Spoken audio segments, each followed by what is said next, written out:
On the surface, almost nothing happened today.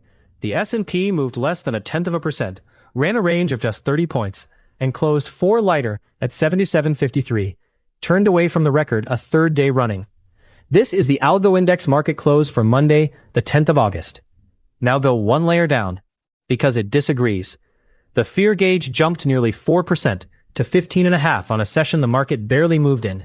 And that split, a frozen index over a rising fear reading, is the day, because an oil spike put inflation back on the board 2 sessions before the report that decides it.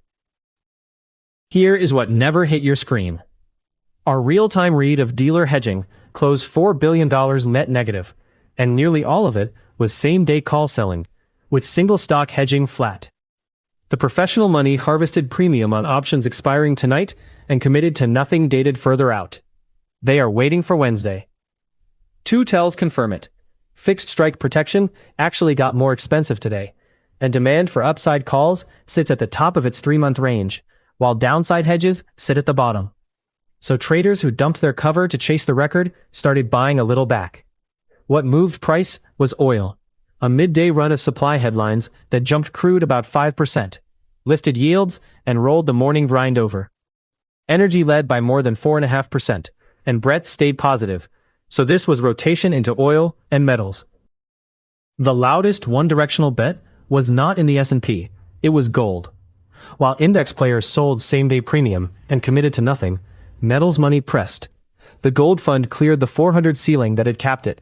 Its option skew flipped to calls for the first time since mid last week, and it closed up about 1% with the metal near 44.20. When traders smell easier policy and an oil-driven inflation scare only sharpens the case, the fastest conviction buys the metal that moves first, not a stalled index. Open the Algo Index Trading Journal for nothing over at members.algoindex.com/auth/signup, and every setup you log is scored against the very price on your screen. How these dealer levels held or gave way stays in the open at algoindex.com/tools/gamma level accuracy. Tonight's written version is at algoindex.com/blog. Rest up, circle Wednesday's inflation print, and I will see you tomorrow night.